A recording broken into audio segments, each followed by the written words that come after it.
been sitting here for 50. What happened? Oh, it just. Oh, wait, what?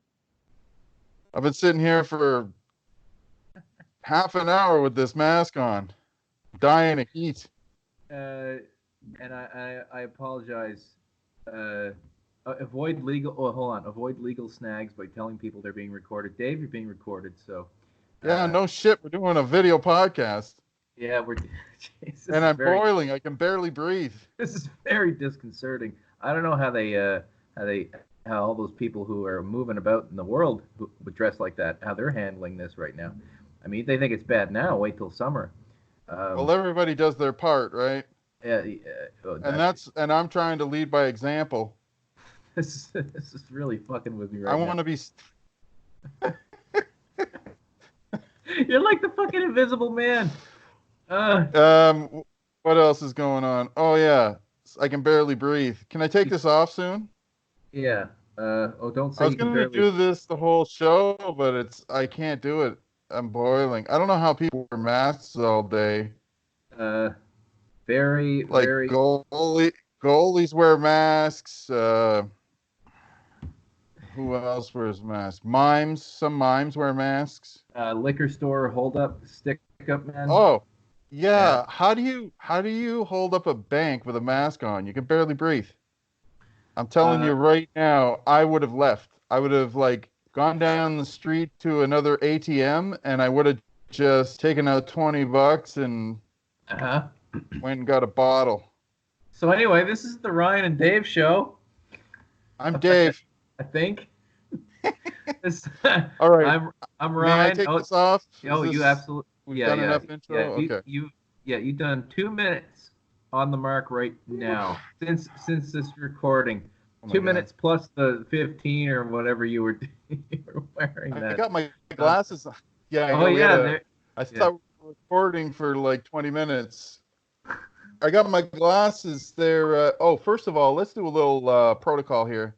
Yeah. Let's give each other a little bit of time to finish what we're saying, because if you talk in between, or if I didn't mean you, I mean if we talk in between each other, then it just makes it harder for people to listen. So if we let each other finish if we let each other finish our sentences and then talk, then it makes it more enjoyable for the audience and the people on the podcast. So real quick, I just want to say, I'm wearing the glasses. I'm all about branding. You see these glasses in our. We're doing Contagion, everybody. It's the movie Contagion. We should open with that, but anyway, I'm just going to talk about my sunglasses for a second. So, I had a pair, the original pair that we did the photo in, and I lost them. So these aren't even the originals. It sounds pretentious, but you know what? I'm all about the branding. I'm all about the Ryan and Dave show. We watch movies, we talk about them, and I'm going to take the glasses off because I can't even see anything. Contagion, 3, 2, 1. Let's do the show.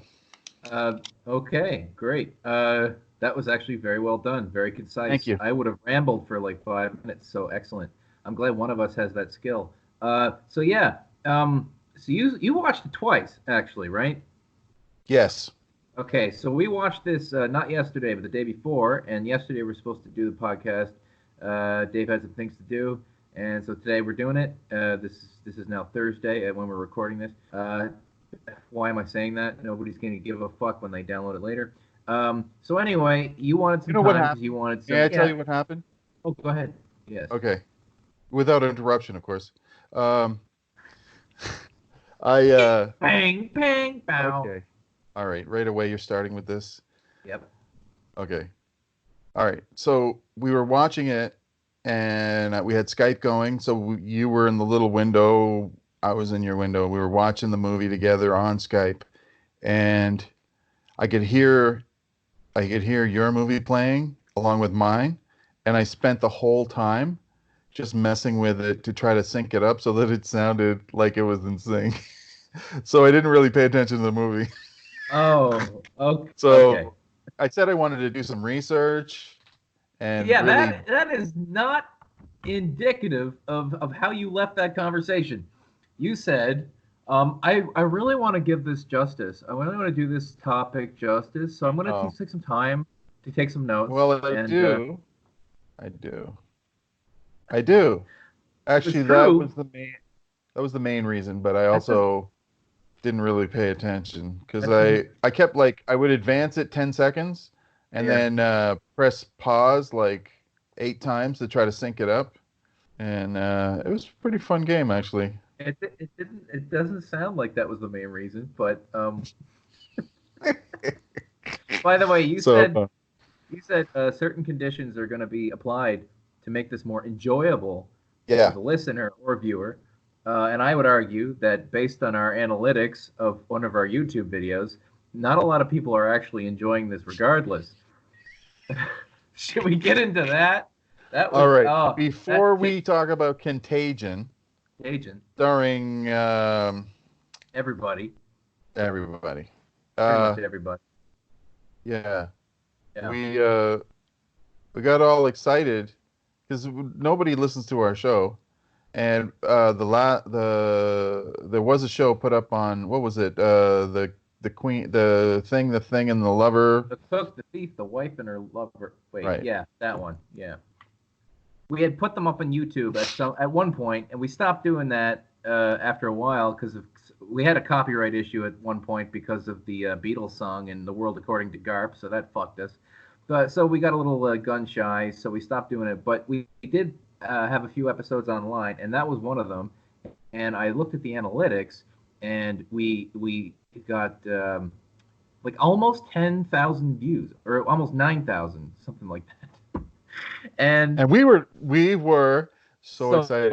so We excited. were like freaking out. I'm like, Ryan, put all of our podcast shows on YouTube because we have the goofy pictures where our heads are in the poster and yada yada. And then I was like, hey man, let's see how long people listen to it. So they give you this little option to look at where it's like the average playtime of all the clicks. And it came out to about 28 seconds. So if you're still with us after 7 minutes and 40 seconds right now, as of this recording, we love you so much. Yeah. Thanks for toughing it up. And if that was not enough to fucking hammer home the insult to injury, the thumbs up and the thumbs down options on YouTube, there's like 300 fucking thumbs down and there's like 8 thumbs up or something. Yeah. People did not like like it. No. So yeah. Maybe they were thumbs up or down in the movie. No, I think it was the video. No, it was thought definitely, it was. Yeah. They probably thought it was an actual movie. But whatever. Yeah, we got to get out there. Are you? Have you put any of our shows up on YouTube yet? Not yet, man. Not yet. Okay. I'm. No rush. Just whenever. Yeah, I got lots of time now. We got 123 we can put up there, so that'll be good. Well, okay. Look, Contagion, 2011 film. I haven't seen this since it came out, or I must have seen it like within like a year of its release. So like probably 2012 is when I saw it. So that's 8 years ago. And who could have thought that this was going to be the most prescient, most important movie in the world? Really, it jumped up in the Netflix queue. I'll tell you that. Did you see this? Have you seen this before? Never. No, you hadn't. No. Okay.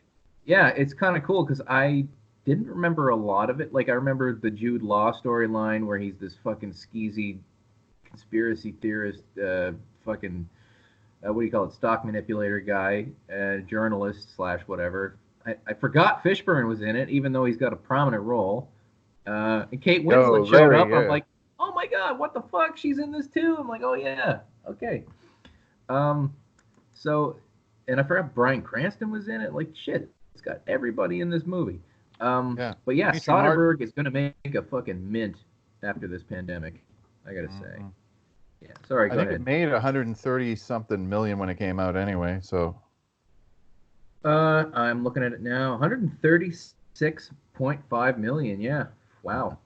From a budget of 60. Do you mind if we go through the plot from chronologically, just because that's how my notes are? I have my cheats up here, so. Now, see, good. look, Yep. homework. Oops, those are empty. Look at this. He did spend his time doing shit. Look at that. All right, let's get into it. Yep. All right, man. You start. I'm a gentleman. Contagion. Yes. It opens with a cough. Right? Yep. If we before the coronavirus or COVID-19 pandemic that we're experiencing globally, if we weren't in this right now, that cough would have meant nothing. No. But this movie, because of the times, and let's preface that we do a lot of joking on the show, and in no way do we mean any disrespect to anybody who's suffered a loss or is still battling this illness, the virus symptoms. We do joke around. Sometimes we cross lines, but we try not to. But a shout out, special heartfelt shout out to all the countries where people are, well, including Canada, where we've lost people. And, everybody's doing their part by staying at home to try to, so we can get this under control. So anyway, the reason this movie's so good is because it's very, very, it's exactly what we're going through, like the subtle things. And if we go plot point by point, we'll just talk about stuff because it's the first time I've connected to like a film on this level with like the virus as the bad guy. Yeah, with something that's so relevant that it's like touching your life as you watch this film. Yeah. Yeah. Well, actually, I want to. We'll go through chronologically, but I will, since we're going to spoil it, I want to just shout out the brilliance of the structure of the movie. How it starts with just this innocent cough of the character of Beth, who's Gwyneth Paltrow, who's not in this long. She needs to make way for that huge ensemble, but she's like the. I know when they. Yeah. When they split her wig back. Oh. Yeah. I thought, wow, that was a short appearance. Yeah. But it was impactful. Like it was, yeah. Like why she took the role. She's like, oh fuck, this is gonna shock a lot of people. And she died. Yeah. Like it was chilling. Yeah, how quickly it happens. Well, but the way she died when she was all like shaking and stuff. Seizures, yeah. That was she died good. Yeah. So what I was gonna say is I love how it starts there innocuously enough, where it's just like you said, the cough, and you can tell because of what the movie's about. That's going to be sweaty people. Yeah, but at the very end of the movie, and I totally forgot this. Why are you going to the end? We're doing it chronologically. Because it ties into this. Because we see her coughing, but then the end is like leading up to that coughing moment. Like every step of how it got to there. And I just thought that was cool. I'm not going to get into that yet because we'll do chronologically, but I just want to shout out that I forgot that was the ending, like the last few frames, and I'm like, oh, fuck, yeah, that's a brilliant little cap off to the whole thing. So, yeah, go ahead, sorry. Oh, no, it's okay. Yeah, so anyway, she dies at the beginning. And, people are sweating. All these little subtle things, like when they go to eat nuts, or the guy's on the subway and he's sweating and he's touching all the poles on the subway. Yeah, he's doing everything wrong. It's that. Like now, public transit is gonna be just completely terrifying for a lot of people. You know what I mean?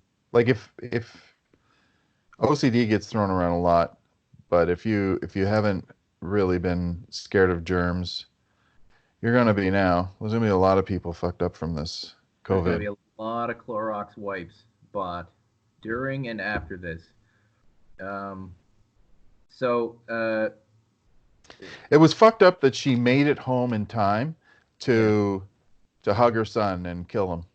Yeah, and like how quickly that killed the kid too. Like there was no, like it's very grim. There's no like drama around it really. It's like it's very sterile and very cruel just because that's what happens. Like it just happens. Like there's no dramatics around it. There's no swelling of music, whatever. It just hits, and then like Matt Damon gets the call, and he's like, "Your son, something's happening. You got to come back." And he gets back, and he's just dead. Like it's over. And like even before that, like with Paltrow dying, it's a shock not only to the audience, I'm sure, but to him, like as the character, because the doctor comes out after she passes, and he's just like, it's like her heart stopped or whatever. He's just like, I'm sorry, your wife is dead, and he's like, yeah, okay, but can I talk to her? And he's just like, yeah, and the doctor realizes, he's like, oh fuck, this is gonna be rough. Like this is, yeah. The scariness in this movie is that the pandemic is the disease is like, later on they explain it. It's like 30% mortality rate or something, and or 30% mortality rate. Right. Whereas this is like 25%. Was it 25? Hey, or no, what did they say? 1 in 4, 1 in 3. Anyway. Yeah. It's pretty high. So this is that live market where they're showing the animals and the chopping up the meat, and that was pretty fucking gross. Yeah. That turned me off, like the whole live market thing. I don't think I'm going there anymore. I'm not going to get any live armadillo for a while. No. I don't care how freshly it is killed. I don't care how delicious those armadillo breasts are. I don't care. I'm not gonna get it. So yeah, the origin of COVID-19 is a little dubious. They think it could be from bats. It could be from that, I forget the name of the armadillo thing, but in China they eat this armadillo creature, and they use the scales for medicine. Pangolin, yeah. Yeah, so I mean, it's. I would say it's probably not altogether different than the explanation in the movie, which is like all the deforestation, the interruption of natural habitats, that species that aren't usually, in certain areas are pushed to that because they're pushed out by all these industries and stuff like that, and they mix into like an ecosystem that hasn't like introduced them yet, or hasn't gotten used to them. And so that was a quick quick montage where they cut down the trees where the bats live, and then they move into the barns, and then they drop, sloppy eaters drop banana chunks and pigs eat them, and then boom, we eat the pigs, and we're all fine. Yeah, so it's probably not altogether different than that, really. I won't be high-fiving any great chefs in a while, put it that way. And now that you can high-five, you just don't want to. Inside joke. Inside joke. So the janitor's kid has ADD. Yeah. And he asks for help. And Lawrence Fishburne's like, I'm not that kind of doctor. Yeah. He's like, so it's interesting. There's not really a lot of like character arcs in this, and not that there really should be, I guess. It's not that kind of movie, but I guess you could say that Fishburne's story in this is like this guy who's got this macro view of the world, because that's his job, right? To look at the big picture, right? Yeah. Try to solve that. Whereas this janitor, played by John Hawkes, another like known actor, so again, more fucking people who just show up. But this guy eventually like calls Fishburne on his shit later in the movie. I'm jumping around non-chronologically. I know how much you wanted to stick to that, but this thing, anyway. So whatever. You don't listen to me anyway. I listen respectfully, and then I interrupt. Respectfully. But then he like later calls him on it. He's like, because he catches Fishburne on the phone with his loved one, saying you got to get the fuck out of there because the city's gonna be shut down and there's gonna be an infection spreading fast there. So get out of there. And then like Hawks is the janitor is back in that scene and he's like, hey, I got people too. Yeah.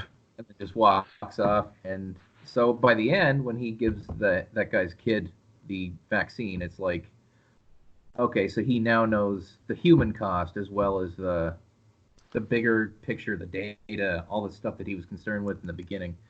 Yeah. So that's one of the big questions here, as far as, when it comes to the morality of who gets the vaccine first.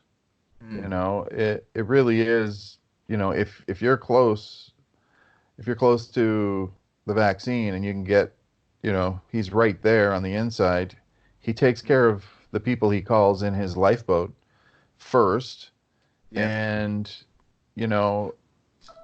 that's one way that people react. And in his lifeboat was the janitor. The janitor overheard him talking. So to protect himself from, the janitor going, yeah, this guy just took the vaccine. You have to take care of the people. So that guy, the janitor, ended up in his lifeboat just by happenstance. Well, actually, by the way, I've done cleaning for years in all kinds of places, and I've heard things that I shouldn't say. So okay. I know that janitor. I don't have a kid, but well, it's not really the same. Never mind. Well, I would argue, like to the point I was saying before, is that so you're saying like he said that to keep him in the loop and like to stop him, but at that point, wasn't his like career pretty much fucked anyway? Because he'd already been caught out about maybe pulling some strings to get his don't even know who she was. She was his girlfriend or his wife. Right? The woman he was talking to. Yeah, girlfriend, yeah. I think. Girlfriend. Weren't they talking about getting married? Okay, yeah. See, this is how character stuff in this movie is not really... I wasn't really paying attention to any of that. Yeah, she seems a little young for him, but that's just a social norm that I've been conditioned with.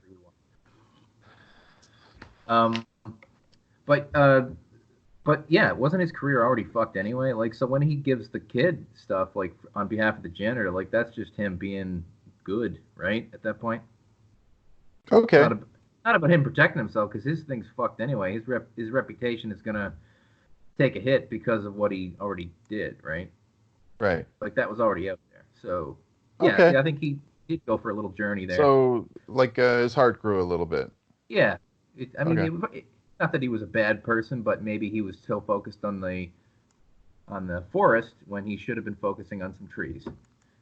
Usually not the wisdom you usually tell people, but in this case, like the human. Did Jerry Seinfeld say that? That sounds like something Jerry Seinfeld would say.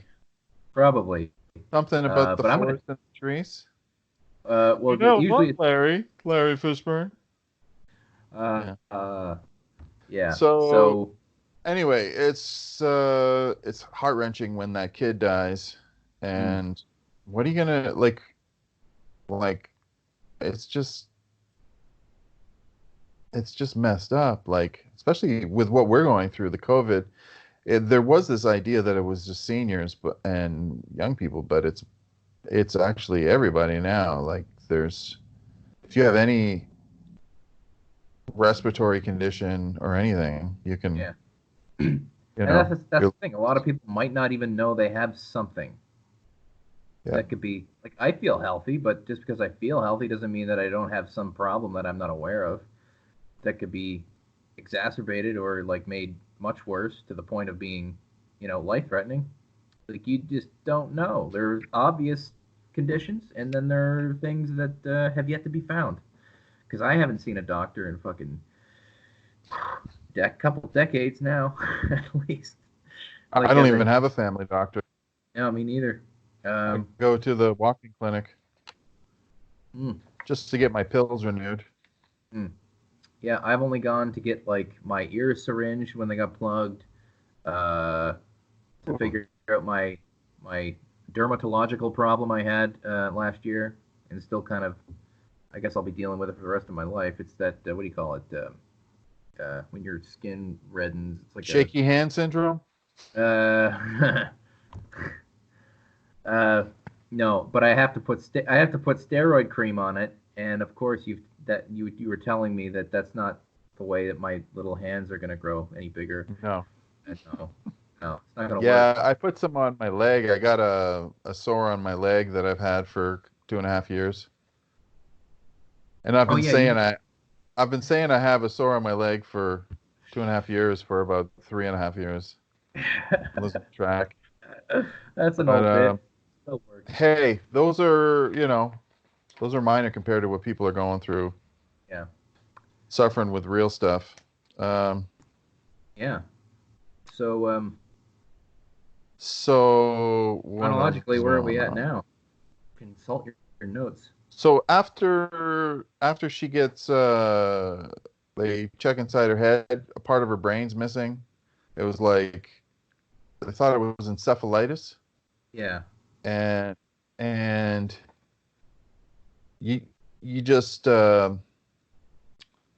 don't know what's really going on, right? But once they do catch on, their protocol was exactly the same as ours is right now that we're going through, which is isolate the sick and quarantine people. Everybody just if you're non-essential, just stay home. Yeah. So and it does offer a little thriller component in that part of the movie, because obviously that's when shit starts ramping up, right? And that's when Kate Winslet comes in as the lead hero at that point, because Fishburne is dealing with like the big picture, and she's like on the ground as his agent, kind of going around and backtracing, investigating who touched who, blah blah blah blah blah. And she's trying to find these people to get them into isolation, so yada yada yada. And then it gets even crueler because like she gets infected, like, and you don't know exactly when that happened. I would assume it's when she went to get the mask on that one guy at the bus stop, who she had like called up because he was like a coworker of Gwyneth Paltrow's, and like yeah. Oh, that was the guy who was touching everything on the bus, right? Yeah. Yeah, so there's one shot. Get off the bus. You can infect people. Yeah. And like, don't touch anyone, but he grabs every pole on the way out. Oh, fuck, that just bothered me so much. I'm like, you fucking idiot. He wasn't feeling that good, Ryan. He was sweating. He was probably like he was probably thinking, I got it bad. Yeah. I got the deadly cooties. And then he got off the bus and died. Yeah, but like right after she's like, "You have a deadly contagion," or "We think you have a deadly contagion." He's like, "Oh, what?" And then he starts touching everything. It's okay, Ryan. Have you ever had a deadly contagion? I have not. Okay, well, you don't know how you're going to react in that situation. That's true. So it bothered me. I don't want to judge people who are sick. Okay, it's not easy having a contagion. I've never had a contagion per se. Right. Yeah. But I can only imagine. I've had flus and vertigo, Until you have it, you don't know. No, I just mean in terms of the filmmaking. Like, it was right afterward. It was just kind of funny how it was juxtaposed like that. Oh, yeah, it was hilarious. All those germs and people are going to get sick. That's not funny. You laughed at the moment, too. No, I laughed because we're like, yeah, this guy's killing people. But it wouldn't have made it, like, it wouldn't have the same impact like 4 months ago. No, we wouldn't, unless something's in your circle of existence. We don't really seem, we don't seem connected to anything. You know what I mean? Yeah, there's an empathy gap. This movie just is so real. Yeah. Makes us more aware of like shit happening in the world that might not affect us, but it could. And in this case, this kind of thing did and does. So Yeah, you ready for trivia question number 1? Yeah, do it. I didn't know we're doing trivia, but awesome. You know what? You know what a fomite is? Fuck, is that the surfaces? I don't know what it is exactly, but well, you got half of it. Yeah, all I remember was when they were surface. talking about that, they were talking about surfaces and doorknobs and shit like that. I know it's not just the surface, but what's the other half of the surface? You can't just if you touch a surface, no big deal. Skin touch. Skin touching surfaces. Yeah, sure. All right, I'll give it to you. Yeah. Yeah. It's when the germs or the cooties. No, God, the virus ends up on surfaces. Yeah. Sorry, I can't call them cooties. It's disrespectful. Although every time like I pass a McDonald's when there's people in the drive-through, because you can for some reason you can go to get food and drive through, but you can't go in. Yeah. I'm like, gonna get a McCootie combo. Like I would never go through a drive-through right now. Fuck that. Yeah. If I'm gonna get anything, it'll be delivery. I've gotten a couple deliveries, but Have you really? Yeah, I got some Chinese food a couple weeks ago and pizza last week. Did you get some Wuhan chops nui or whatever? Chow mein? Yeah, I made a point to get Chinese. Not only was I craving it, but I'm like, all this fucking racism going on. Guess what? I'm gonna get some fucking Chinese food. Just you fucking assholes. Yeah, it was delicious, by the way. It was fantastic. China Garden, hell yeah. So yeah. Anyway, chronologically, where do you want to go from here? What's going on? Want to talk about Kate Winslet some more? So the government people, let's talk about them. All right. Who? So when they first WHO. Yeah, so when they find out about the virus and they're like, oh no, wait. Let's talk about how often people touch their face. Yeah, do that. 2,000 to 3,000 times a day. Yeah, especially when they tell you not to, and then you want to more. For some I reason. didn't know I didn't know I touched my face that much. I mean, Our faces are probably have more germs on them than our genitals at this point. Oh yeah. Well, it depends on the situation you're in. Depends on the person. Depends if you're touching your face before and after you touch your genitals. Yeah. I'm sorry, people. That's us. We're real. That's what we do. This is why we have so many thumbs down. I don't blame them at all. No, so anyway, the government people find out about the virus, and they're like, we have to let people know. Yeah. Right? They're told this, and the government are like, when people found out about the swine flu, they freaked out, and they're like, this whole idea of like, of social order coming into like these necessary protocols, right? So it's like, how do we manage this crisis without riots and people freaking out and stuff and like things getting out of hand? Yeah. And I got to admit, right now in real life, I feel like some people have been doing some schmarmy stuff, like buying up all the hand sanitizer and sanitary wipes and stuff and toilet paper, but they got shunned. And like companies like Amazon and Craigslist are not letting people sell stuff like that in the stores here. Like we were in PEI, Prince Edward Island, Canada. Basically the stores ran out of hand sanitizer and stuff. So there was a company that started making it. So they're selling it out of one of the stores here. I think it's Princess Auto. And you're only allowed to buy one per person. So it's sort of like these kind of like systems are in place. But like if someone said like 4 months ago, yeah, this is gonna shut down everything except essential services, I would be like, holy fuck, it's gonna be pandemonium. Mm. But where in our world so far, people have been really good. Like I gotta admit, like it's been very like, there are some examples, and when we get to the point in the movie where it gets out of hand with like person to person stuff. Yeah. I got some examples of stuff that went awry here too that I've seen firsthand. But on the whole, like 99% of it's been very, straightforward and, so. Orderly, for the most part. All right. So, R naught.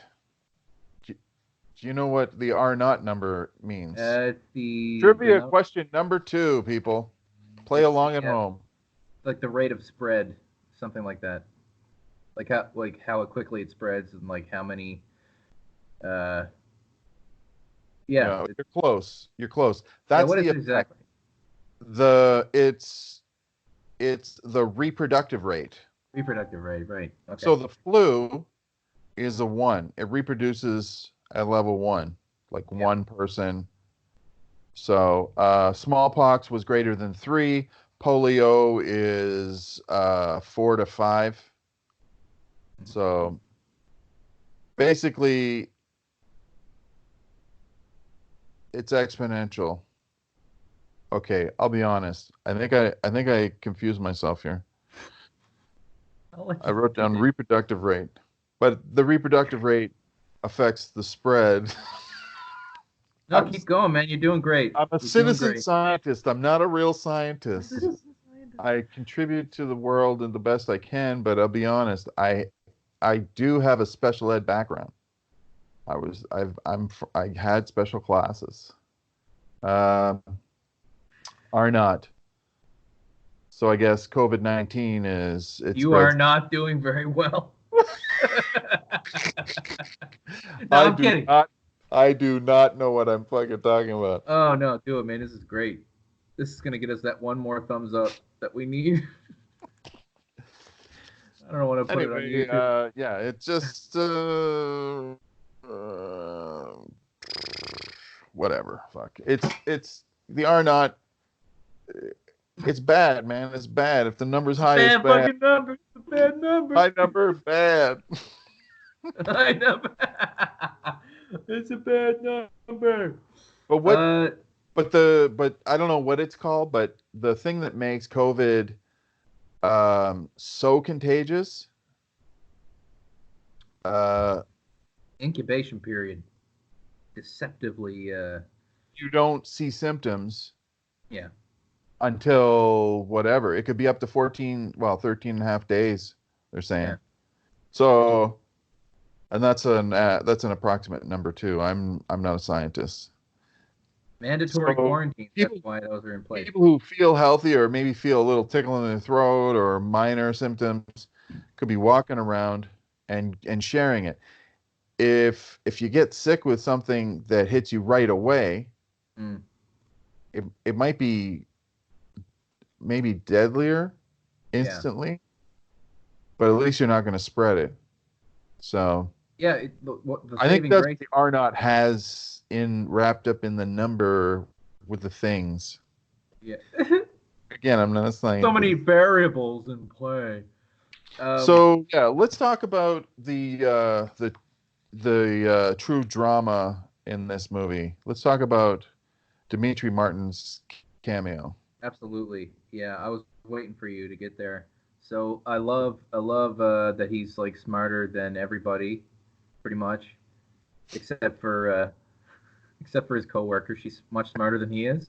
Yeah. But I was disappointed that he did not have his guitar in this film. Yeah, but it was almost like Demetri Martin was playing his haircut. Like he plays his haircut in every movie. I can see how that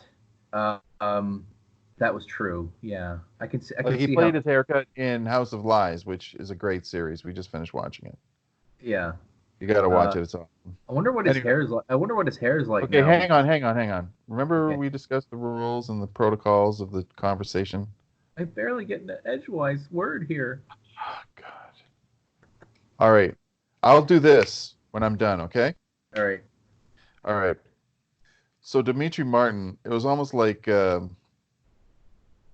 foreshadowing with his comedy because he had a really funny bit where he's like, uh, "I love playing video games." You know this one? I love Uh, playing video games. No, I just nod. I didn't point. Sorry. Wait. Occupy Wall Street rules. There we Yeah. go. Let's He's like, go. I love playing video games. They should have a video game where you have to like uh, try to heal all the people who've been killed in other video games. And he goes, I yeah. heard. Yeah. Uh, he goes, yeah. What are you doing? I'm playing Super Busy Hospital. I'm trying to, I'm trying to do. I'm operating on a guy who got shot in the head 50 times. Oh fuck! Grand Theft Auto would give them so much business alone. I know. Um, But it is weird to see when you see a comedian in a movie. I don't know. It's like, why is he in this movie? I It's think it's. like, Honestly, it's probably Steven Soderbergh. He's like, I'm a big fan of that guy. right. Hey, you Oh want to be yeah, in this movie? Yeah. yeah. He wants to hang out with him and see if he's really that funny. Yeah. And he probably is. Dimitri Martin is a funny, funny man. So, uh, Can we talk so about Alan, Alan. the blog guy? Oh fuck yeah, the guy with the fucking weird tooth. I think I know. I kept that was staring at that. It's like, prosthetic tooth that just stuck out. Yeah, yeah, it's like they put like black stuff on the side of it or something. Like yeah. it was Like to look rotten or. I think they really wanted him to be super British. Like it wasn't just enough to have the accent. They needed a tooth coming out of a tooth. Stuff like Uh, that is, it's like a false nose. It just takes you out of the thing. yeah, I was literally staring at it every time he was talking because he enunciated very carefully and he is just right I there, know. it's I right know. in your face. Sorry, Uh, I forgot to point. Go, oh, Ryan. sorry. So you're the mediator and the host. Someone's got to do it. Uh, See wait. So how what I was the? nodded? Yeah, That's how you do it. oh, right on. So wait, what was the question? What about him? I thought he was great in the movie. Again, Jude Law's in this too. Holy shit. Uh, but yeah, this is another carryover of things that eventually proved to be somewhat prophesied in terms of a situation like this. People cashing in on the shit. Like there was that stuff going on about with the senators in the states who like they got this what do you call it, the a classified briefing before all this shit came down, and a couple of them had stock in like pharmaceutical companies or whatever, and they dumped it, like short sold it or whatever the fuck that is, and yeah, so a couple of them are in deep shit over that now. Uh, and made a killing, or would have made a killing, I guess. Whatever the scheme, however it pays off, I'm not sure how that works. But in this movie, I think he does the same thing, right? Yeah. Because he amps up the stock of what's the thing, Forsythia, the Yeah. that treatment shit that he said, because he said he got sick with the virus Yeah. and Well, stuff. it's. Oh, sorry. I broke my own rules. Um, Forsythia is an actual thing. Like he's claiming it's a cure for his respiratory stuff. But like it's used in Chinese medicine. It's used in herbal mixes and stuff. But there's been no real like conclusive uh uh what do you call them, trials, testing, right, scientific testing trials. yeah. Oh, me. This is very orderly. We're doing very well. Um, yeah, so I mean, he bumps up the stock price of that, I guess, and then cashes in because of that. knowing it's bullshit. Yeah. Or at least nothing's provable. So yeah, that's his story. What a dick. Also, didn't he like get that his coworker pregnant or something, and like he just coldly brushes her off when she comes to his place, like all fucking sick. Oh, that was so terrible. And he's just like, you need to go home. You need to stay inside. Like, I don't know. I just fucking hated that character so much, which is good because it's what you're supposed to do, I guess. But he was like the only cartoonish element in this whole movie. But I guess I can't even really say that because there are a lot of shysters and grifters out there who are doing much the same thing now in this pandemic. So, they do exist. As cartoonish as they are real people. So I can't fault the movie at all for that. It's not, it's not lazy writing. It is, those are human people. Yeah. Exist. Yeah. So here's a little little trivia fact. Women who are pregnant, I heard that they have one of two systems in their body for the baby. Because they're pregnant, they either have this hyper protective immune system, so babies won't catch things from them, like like they won't catch the disease or whatever. Yeah. But then there's also that, because they're feeding the baby, there's also that hyper connection to the mom. So they where it's like the baby's immune system's even lower than a regular person's. So it varies from mother to mother, from time to time, which is really weird. Like it's like, yeah, when you see a pregnant person now, you're like, oh my God, it would be so sad if that person caught this and got sick, because of the baby. So it really drives home the reality. Like, we don't see people, like, the weird thing about this movie, to make it seem more visually impactful, they have, like, when they've got it, they puke or they get dry around their mouth and they physically look sick. And that's sort of the difference between what we're going through, where it could be anybody, Yeah.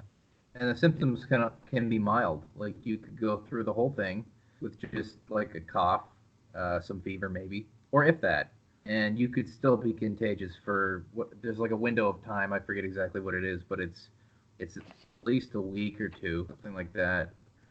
Even after the time that you stop having symptoms, if you have them, and you're still a carrier, like you're still very contagious. So yeah, it's weird. In this movie, it's a higher mortality rate for this virus this fictional virus, but they when I don't know, I think when we heard them say it, where it was like, it's like what was it, Matt Damon's, like, or whoever it was, like, I haven't had any symptoms. He's like, when were you around this person? And he's like a week ago. And she's like, oh, don't worry, it burns out in like 2 days or something.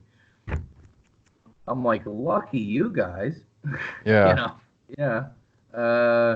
Like, this whole thing would be fucking over a lot sooner if we were that lucky. But yeah, this thing's gonna, it's gonna take a while to starve it out in comparison to something like in this movie, which it burns bright and hot and deadly, and then it just kind of goes away.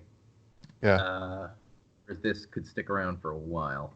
Yeah. So that kind of struck me. There's an interesting line in this movie where someone says to Larry Fishburne, they're like, could this be, a government weaponizing a virus? And he says, I wrote it down. He says, good line. You don't, he says, bird flu, you don't have to, who wrote this? My notes are terrible. Bird flu, don't have to. Oh yeah, with bird flu, you don't have to weaponize it because birds are already doing it. Yeah, they already did it. Yeah, Yeah. exactly. The So it's virus is like the fucking virus. Yeah. because like conspiracy people who are on the extreme level Mm, are probably like, told you so. I yeah. told you. The Told you. Eddie Bravos of the world. Fuck. Uh, Jesus. Um. Oh, so I guess you should mention this movie's just structurally speaking, because we're bouncing around a lot because there's a lot of characters. Because this movie is filmed in a it's called a multi-narrative hyperlink cinema style, which is basically following a shitload of people in an ensemble, right. essentially. And it's interesting how they're all different stages and all different facets of society that go through this. So we saw the the conspiracy theorist journalist, the CDC head, which is Fishburne.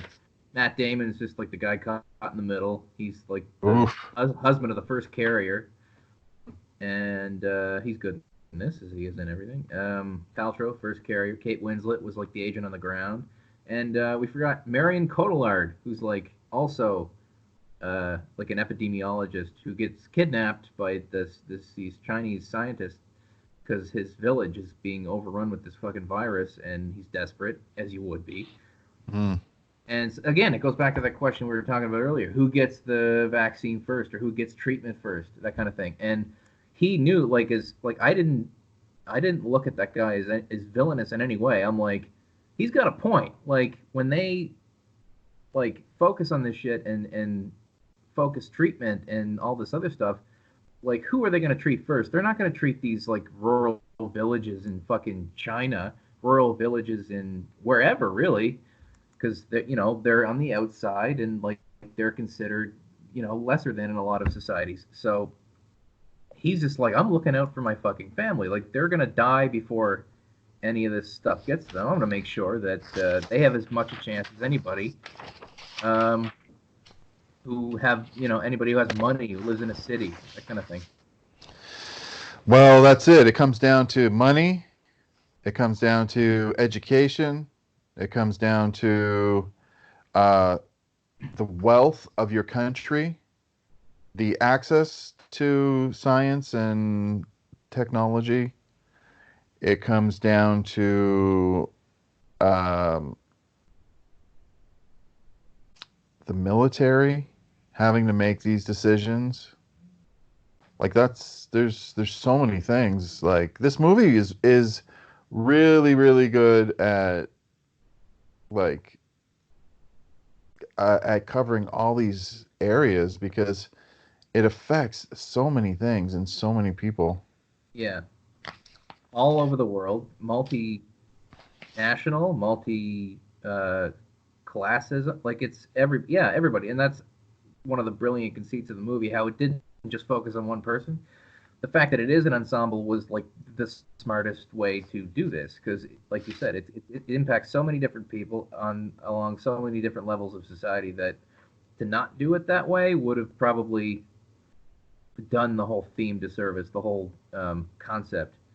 Mm-hmm. So I like that, and I like that they got a lot of strong actors in all of these places because, again, it's not necessarily about the human. I mean, it is about the human drama, but it's not about any specific arc or character story or uh, Yeah. relationship or whatever. Even though movies are about that, but in this case, it's just it's more about all of us, the interconnectedness, like humanity. It's more general than it is specific. But to get great actors like that in all these different roles helps it and elevate those stories, even though they're all kind of short-shrifted by necessity. Like, you know, Matt Damon, his role is basically this father who's got to take care of this daughter after his wife and son or stepson die. So he's going through this grieving process, and there's a lot of great stuff in there too. Like when he's going to the funeral home, like I want to bury my family and stuff like that, and the Undertaker's just like, it's like we understand, I'm sorry about your loss, but we can't put everybody at risk, and it's kind of like what's Yeah. going on now, right, with people losing loved ones and they can't bury them. So those little It's pieces. yeah, that's a very real thing. Like that's the toughest time you're ever going to have, dealing with death, and then on top of that, you can't commune with people. Yeah. Because you can say all the words you want, but like at a funeral, a hug means more than, because sometimes you don't even have words when something like that happens. I think, like, there's so many stories out there about people about groups that went to a funeral, and that's how it spread. Yeah. The ones closest to us in Atlantic Canada I think it was in Newfoundland. There was close to 40 or so, 44 people who got sick from that, and it's just a reality check. It's just like, oh my God, we're like, this is for real, man. We got to do what we can to squash the bubble. Yeah, flatten that curve, man. Flatten that curve. Getting back to Matt Damon, I feel bad for him. Well, I feel bad for his character because it wasn't just he lost his wife and his son, but he found out that she contracted the virus, or he thought she contracted it from one of her what's his name, Jerry? Her former lovers. Tom, something like that. Yeah. I forget. Yeah, that's right. Yeah, and he got all angry at the guy. Like, I understand that. So that was a bit of, good writing to kind of juice up the story, but yeah. By the way, I didn't even realize, like, I've seen this movie and all this stuff about social distancing came up in this pandemic, and I thought I'd never heard this before, but in this movie, it's said, and like it's an official thing. Like when Larry Fishburne's on TV being interviewed, he's like, it's like you need to stay home, social distancing, and he says the actual words. I'm like, oh fuck, I heard this before. Yeah. I just didn't remember. Because you never kind of expect something like this to happen, but there you go. Yeah. Smoking, man, renewed in popularity under the worst circumstances, but you were there before all of us, Steven Soderbergh. So, kudos. So,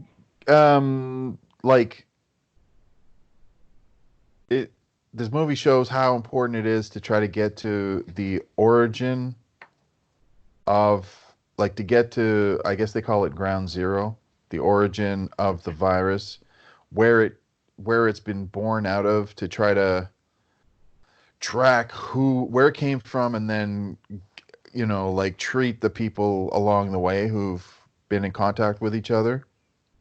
And I tell you, man, that's got to be the toughest thing. Like the work, they show the work of that too. Like I'm like, I was getting stressed out. Do we have a guest? Is there a guest? No. Oh. Just saying. Oh. Saying hi to Renee. So, by the way, she can always come on the Ryan and Dave show. For cats. For cats. Yeah, but like that started to stress me out when it through Kate Winslet's story, because she was the one on the ground first who was following up all these leads, and like she had to look at security camera footage.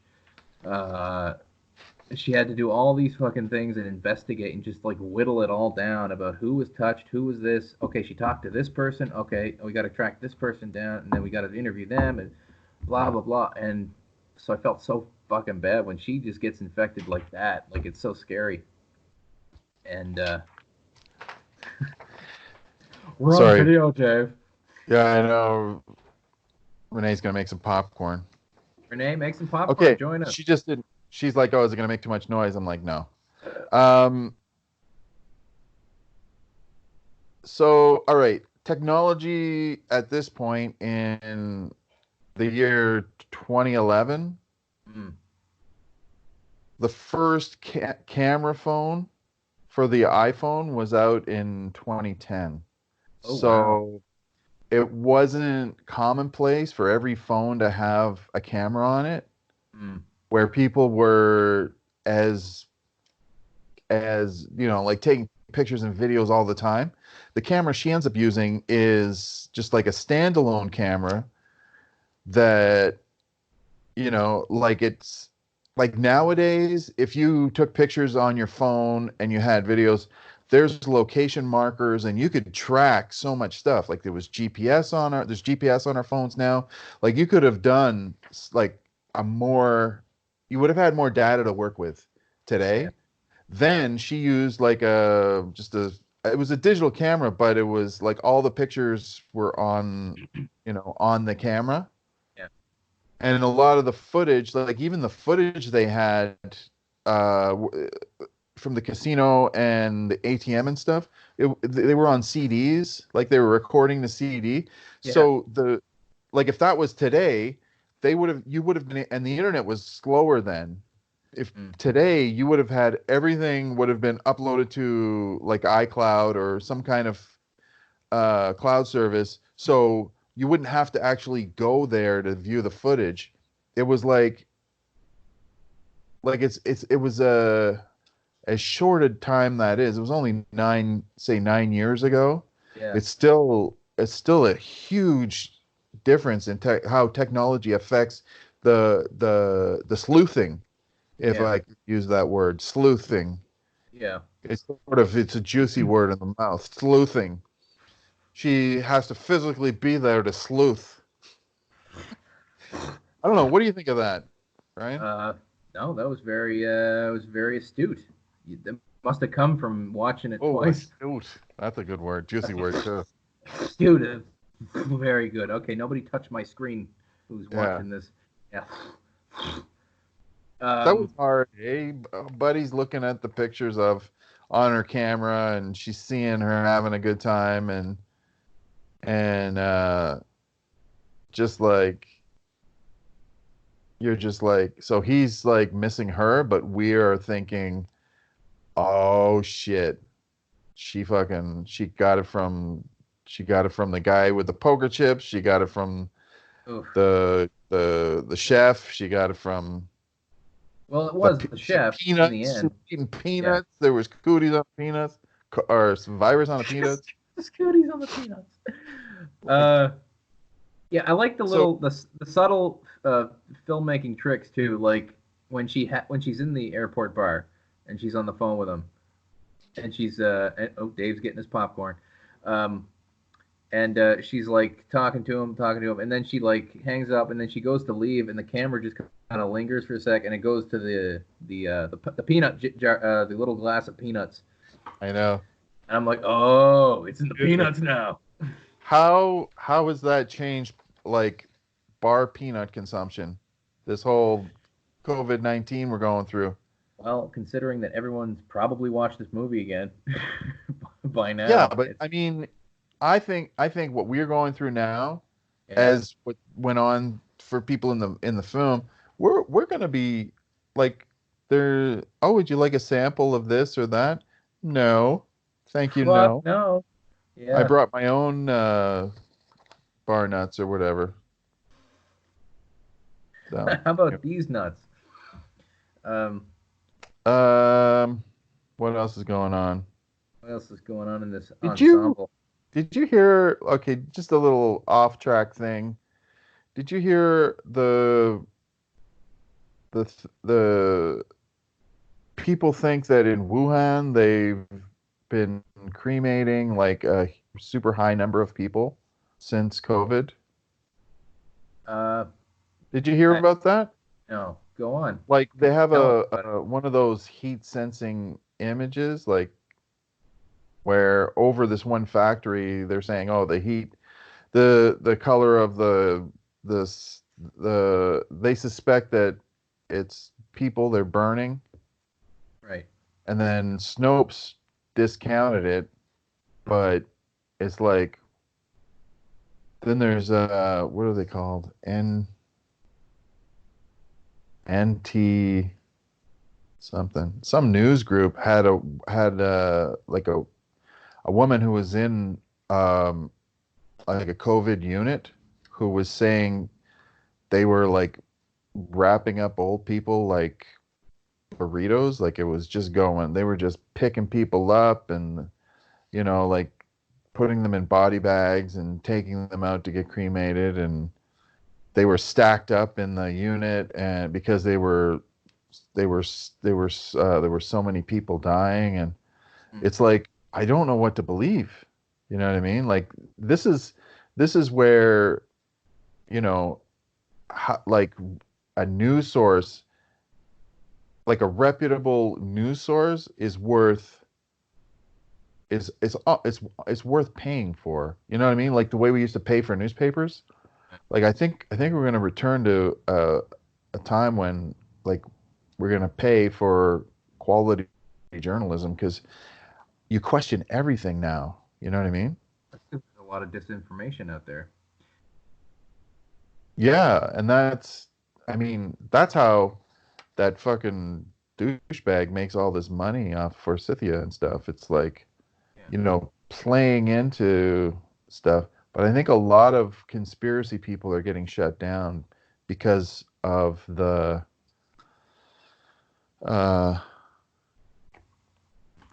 the need for everybody to work together. Mm. It's almost like there's a culture of not like it's sort of crass to be talking about governance conspiracies and this and that. You know what I mean? Like in a time where, and it really comes down to what Larry Fishburne said. He's like, the bird flu, or the government doesn't have to weaponize viruses. They're the natural elements, the the way we are as people, the way we fucking, eat animals and ship them miles and miles to in fucking vehicles to get slaughtered to eat them. And it's just like, like raising, like meat in from the fucking rainforest is ending up halfway around the world. You know what I mean? Like I really think this is going to be changing all kinds of, like it's going to change the way we organize ourselves for sure, because they're going to want to buy local, eat local. They're not going to want to take any chances. I think it's going to be a revolution, you know, it's as subtle as, you know, like in this movie they have all the nobody's picking up the garbage and the shelves are empty at the stores. That's not happening. Our garbage, like that's essential services. So like our garbage got picked up the other day. There's nothing, and you go to the stores and there's fucking tons of food. So the systems are still working. So it's like, but I think the way we think about things coming from away, it's going to change. It's going to change. That and travel. I mean, we we've we've really just been flying fucking everywhere. You know what I mean? It's just crazy. It's like, and it's almost like the earth is, and I know this is sort of a whatever way to think, but it's almost like the earth is just like, all right, we're going to shut you down for a while. We're just going to chill you out so that you can take some time and reflect on the last 100 years. You know what I mean? Well, yeah. I mean, again, that goes back to how it starts in this movie. I think it's probably not dissimilar to that, and it's basically us having done it to ourselves for our rapacious behavior toward nature, our rapacious behavior toward ecosystems that we have no business plowing into, but we'll do it because of profit and because of greed and because of we want resources, we want them all, blah blah blah blah blah, and we kind of act like viruses in a way. So when nature fights back, it's just like, what the fuck did you expect? When you disrupt to that degree, big industry, big whatever the fuck, you introduce these elements, and they're gonna come back and bite you at some point in some form. Like it's cyclical. It's just nature, right? It's nature's way to protect itself. Again, but that's speculation. I mean, I don't know how it started or anything, but it's believable. Yeah. Well, big companies, profit driven, having to report uh, high revenues, like that, all of that. That's fucking done. Like, people are sick of this shit. And you get to vote for your politicians every 4 years. Mm. You know, if you're lucky to live in a democracy. Yeah. And that's great. That's great. You know what I mean? Mm. You know, um, like the Green Party. Mm.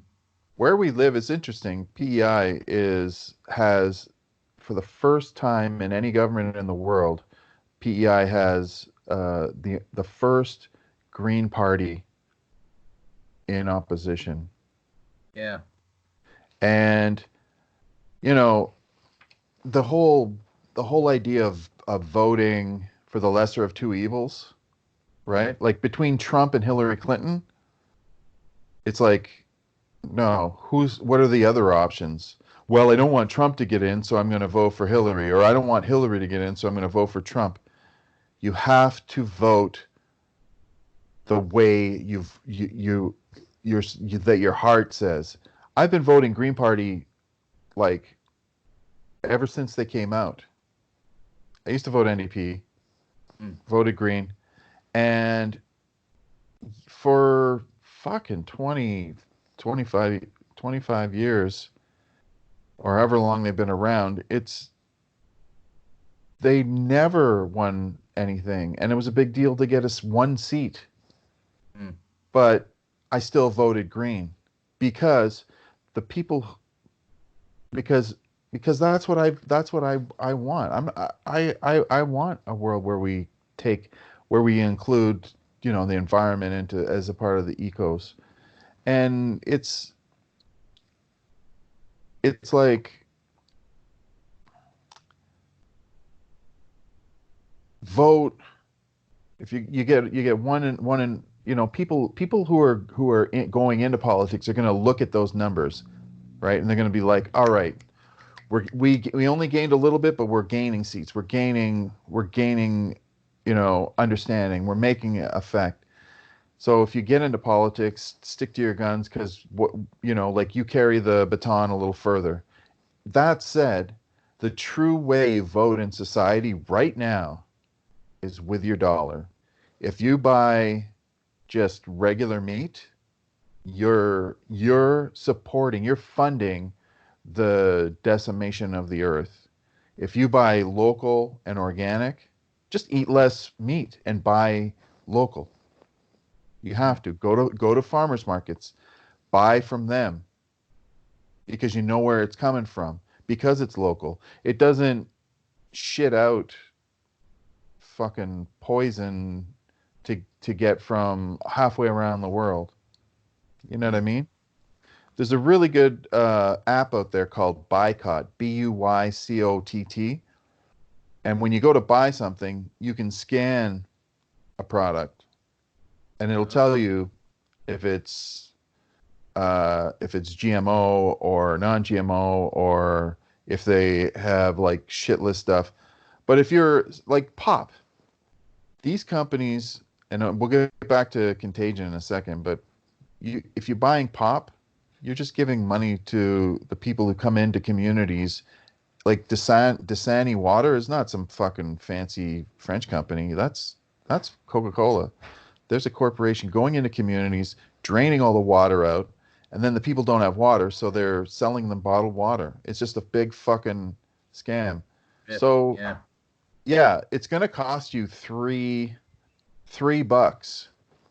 for a root beer that's been made locally. But you drink less pop, you have that one, you spend that $3, that's a vote to get local, you know, it's like craft beer. It's a little bit more, but it's better quality. You know what I mean? So Good. Anyway, that's what I think. That's where you know, like the saddest thing you can see is fucking pigs on one of those fucking trailers going to a market, you know? Yeah. It's fucking gross. So no wonder we're catching illnesses and fucking viruses and shit. Yeah. You know? And it's Playing not with just fire, Asian markets. You look at there's this really interesting phenomenon in Texas. They call it the Lone Star tick. And it's Yeah. a tick that if it bites you, you become allergic to meat. Red meat for the rest of your fucking life. Where are the largest stockyards in the world? In Texas. Yeah. So it's like the Earth. The Earth is fucking just it's like we've given you hints. We've shown you, all of the sad things. We've, all the cute animals are dying off, and that's not enough. Now we So can it's throw just viruses and fucking more hurricanes at you. Maybe that will, yeah. Yeah. Anyway, what's up with Elliot Gould in this movie? Yeah, he's in it too. What the fuck? Yeah. Oh my God, this book. Yeah, I totally forgot about him now that you mention. Yeah, so he's the guy who tries to develop a vaccine in the beginning and doesn't exactly get anywhere. I was going to mention something that you brought up earlier about the body bag stuff. It's interesting later in the film how they have those mass graves that they're digging. Yeah. And like people are like just wrapped up in plastic, and like the one guy's like, it's like, how come you're wrapping up like that? It was like we ran out of body bags, and like I guess they have already in the States. They're like buying bags from us. Like in real life or in the movie? In real life, yeah. That's yeah. I didn't know that was one of Canada's fucking exports. Body bags? I didn't either. Yeah. That's peculiar, right? It is very interesting. I thought it was just like beer and Pine fucking, yeah. and comedians. We do a lot of comedians. Yeah, we get a lot of those. And maple syrup. Our finest exports. And beaver slippers. Yeah. So anyway, I had nowhere to go with that. That's just an interesting parallel to what's happening now too. Yeah. Well, that's a huge like a part and parcel reason for fucking like how a nation or a community responds to this kind of crisis. And the ones that shut down and did what the very basic protocols are, which come through, like they're basically simple, But it also helps with your self-quarantine. Like in PEI, we have how many? 15 now? 18? 19? I think it's 22. 22? Yeah. Like we shut down early. So the hospitals aren't overrun with sick people. Yeah. You know what I mean? People have been like very compliant with everything. So we've got a handle on it. In the States, it like when we were shut down, they were, Trump was still talking about, oh, it'll only be a couple weeks and blah, blah, blah. Like they had a slow reaction, and look what's happening. Like they're fucking overrun with it. Yeah. Like it's really bad there. And I feel sorry for the people who live there because, they're sort of this arrogance of the presidency. I think it's going to be his downfall. Like he was supposed to well, he did a speech and what was it? MSN and CNN refused to air his speech because it was a bunch of because he's actively getting people killed at this point. Yeah, and it's, I mean, the structure of your bureaucratic system, the bigger you are, the harder it is to lock things down. Yeah, like New York, for example. That said, if you look how fast it took Canada to respond, like there were things that we put in place, especially with like employment insurance and stuff like that. That would take like, a year and a half of deliberation and back and forth. And it's like when you're fucking pushed to the fire, it's easy to make these decisions. You know what I mean? Yeah. Like, so anyway. Like you actually value the welfare of your country, whereas there it's negligible. Like one side of their debate is fucking crazy ass cowboys who think they're Revolutionary War heroes, and Yeah. so they fight against social medicine. They fight say it's communism. They're gonna whatever the fuck, and we have to pretend like they're both equal sides. And I don't know. That's what happens when you give equal credence to crazy people. You know Um, Dr. Drew. not personally. He hasn't Did you hear what invited he me. was saying? Please tell me, because Fucking I dingo. heard some dust up, but I didn't see the specifics. Dust up. He's telling people he was telling when we were locked down, he was telling people, "Oh, I think the government's overreacting. I think this is an overreaction." And it's like he's like the Jude Law in this movie. He is such a fucking, people are so we with this everybody gets a voice. Yeah, Everybody has an opinion. Everybody has a fucking podcast. yeah, He's he exemplifies the schmarminess of of that whole system. Like instead of erring on the side of being conservative, cautious with how you speak, yeah, it's just like it's so irresponsible because people are going to walk around thinking, oh yeah, Dr. Drew says it's okay and we're overreacting, yeah, you know, but he was underreacting. He was yeah, fucking, you know what I mean? Like that's not a dust up. That's a mess. That's yeah, a you're abusing your position in the media. yeah. People turn to you, for what was it? Dr. Oz was the same way. Like it's like it's just like it's just so gross. Mm. It's And it's it's fucking unfortunate, it's like the types that we're talking about. It's unfortunate that like they have one as their president. Like it's just very grim and sad that it does matter who you vote for, and that's what they chose, and this is what happens in a situation like this. You know? Yeah, but the thing is, people don't deserve it. I know a lot of people like, you voted for him, you deserve it. People No, no, don't no. deserve what Yeah, they're you're going right. through right now. No, There's they it's like the foreign policies of the U.S. government, and then mm, having planes fly into those buildings. mm, It's what caused it, but they don't deserve it. You know what right. I mean? Yeah, It's like a white guy who goes into prison and comes out extra racist. right. That's what it is. It's a fucking racist sausage machine, Yeah, and I don't defend that person for being racist, but I also understand that they're just fucking poor, ignorant, and it's the way you survive in that system. You know what I mean? but And you reap what you sow in that case.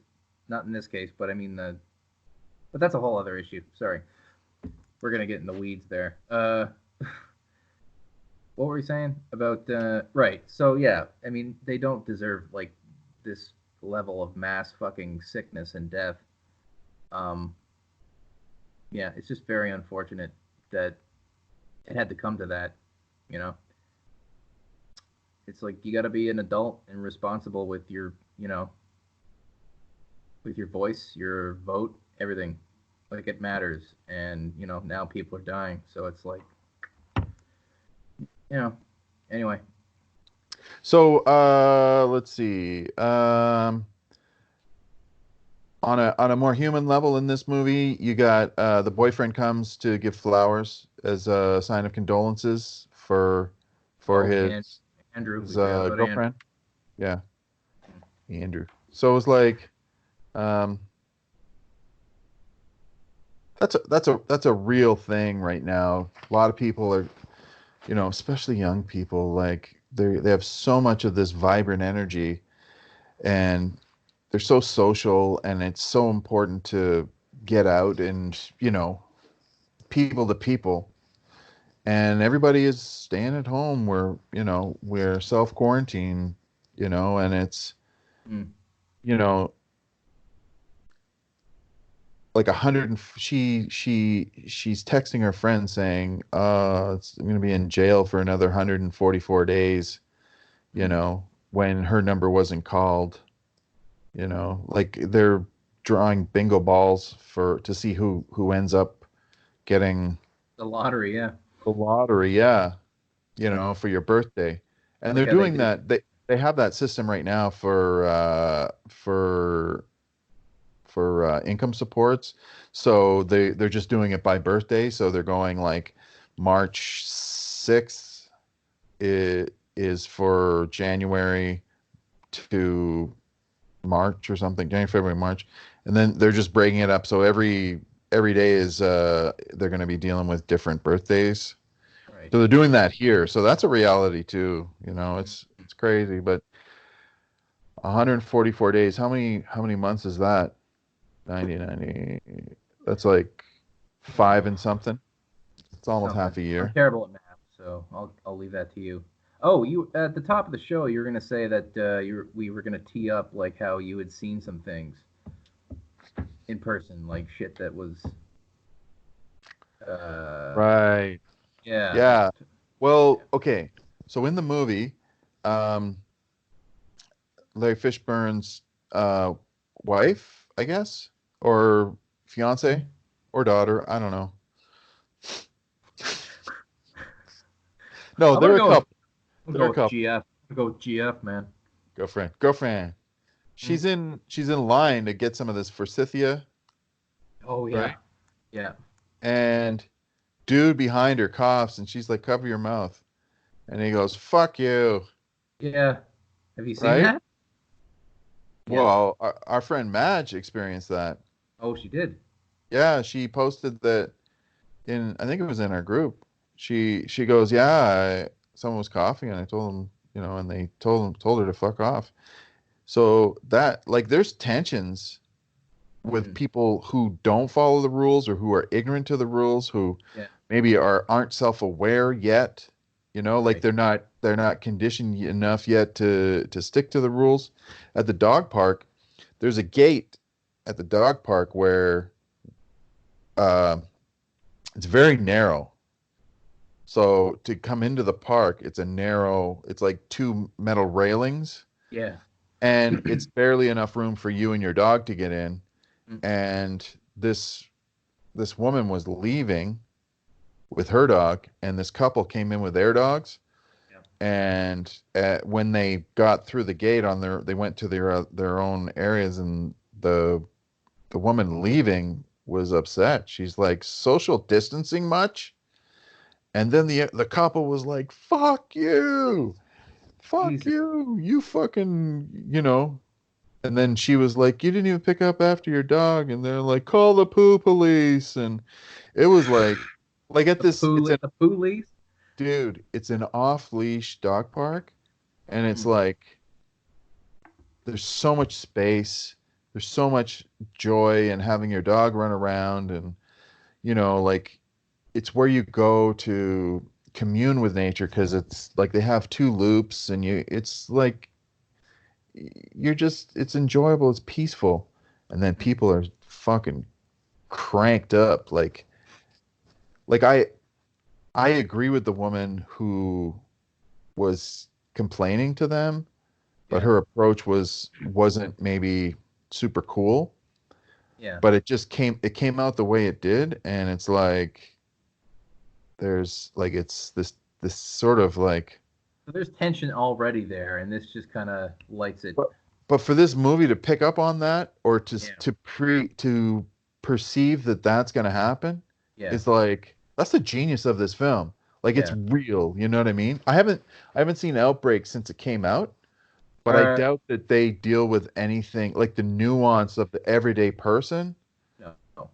So By the way, just to tee up the next show, are we doing that? Are we doing Outbreak to kind of compare and contrast yeah, okay, Hollywood's different sure. takes on? Okay, cool. All right, you heard it here first, guys. We're gonna do Outbreak next. At least that's the plan. I actually thought I remember that being a really entertaining movie, uh, and a really entertaining '90s movie in particular. And that's a very particular kind of movie. Um, very very I don't unique. think it's on Netflix, right? Or it's not No. on the streaming services. Did you try Amazon? Because I have not tried anywhere else. I think I looked. Anyway, we'll figure it out. We'll find some service, I'm sure. Yeah. So hopefully this pandemic ends like the pandemic in the movie, which is a miraculous new cure gets developed and fast tracked. Yeah. But this is not the movie. This will probably be a while, but yeah, go ahead. Do you mind talking about the guy who kidnaps the epidemiologist? Right. He was like didn't he work for the WHO or like the Chinese office or something? Yeah. Yeah. Like he had to. What do you mean? What do you want to know about him? He just he kidnaps her, but then they work together. It's almost like this thing where she's not like under freaking. duress. She's not freaking out about the kidnapping. Like she's.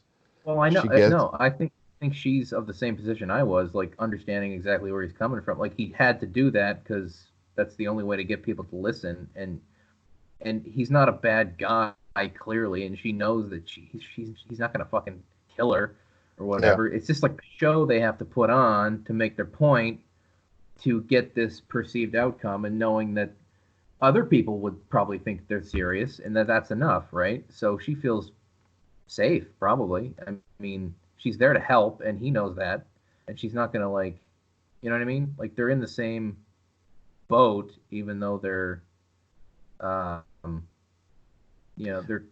not really at odds because she's not really. Dude, when he takes her to go see the people that are left from his village, like that's it. That's all the people left from his village. That was heart-wrenching. I was like, oh. Well, there's your answer there. Like she's there for the kids. It's not for him or anything. Like it's right. Yeah. She's there to help. That's what her job is. That's what she wants to do. Yeah. So, yeah. But that's like, you know. And didn't it like rip your heart out a little bit? It was just brutal when you see people like of all ages just with the mask closed in together. Like that's not good. Yeah.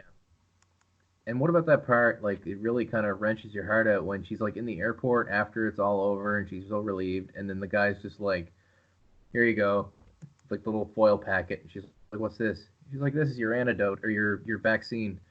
Right. You took a placebo. Like that's not you." And she immediately like gets up and like goes to, like, imagine how terrible that must fucking feel in that moment. Like, yeah, to know, because that's the kind of people that she was working for, that they would trick these people into doing that. Yeah, so she's not one of them. Yeah. Yeah, it's fucked up. So yeah, is that Contagion? Is that where the show ends? What's going on?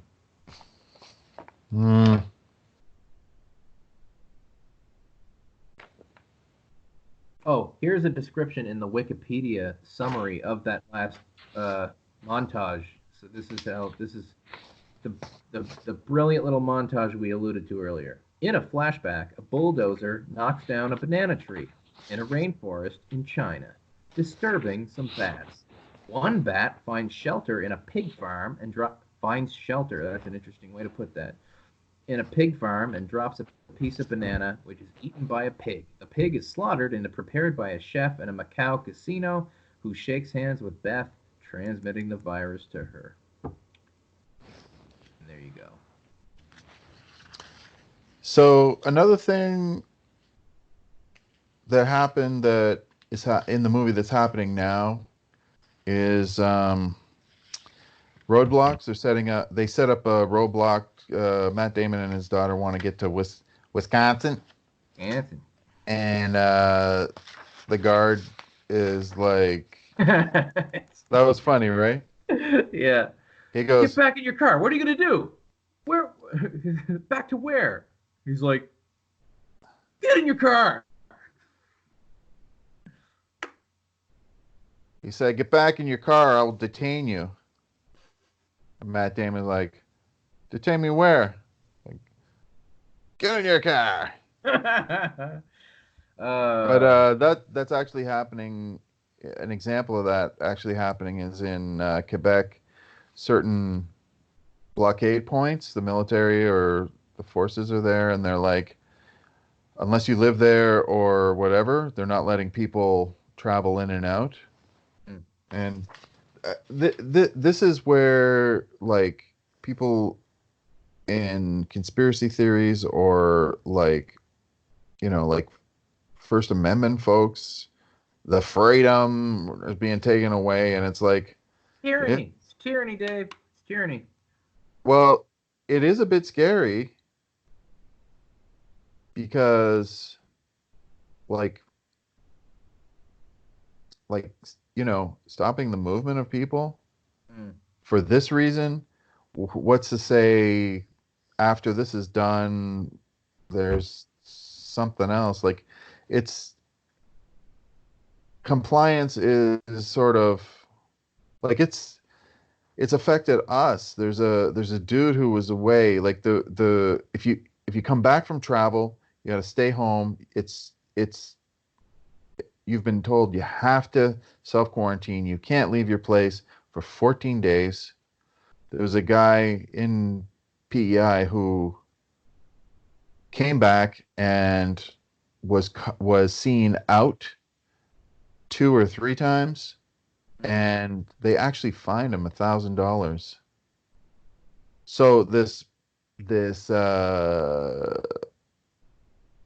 like we the like the government doesn't want to have to do that, but he was warned twice, and it's like, but it goes up. Like if he's seen out again, instead of like 1,000, it's 2,000. No, it's 2,000, and then a third time it's 10,000. So it's like it's becoming very real. You know what I mean? Yeah. And this movie touches on everything, pretty much.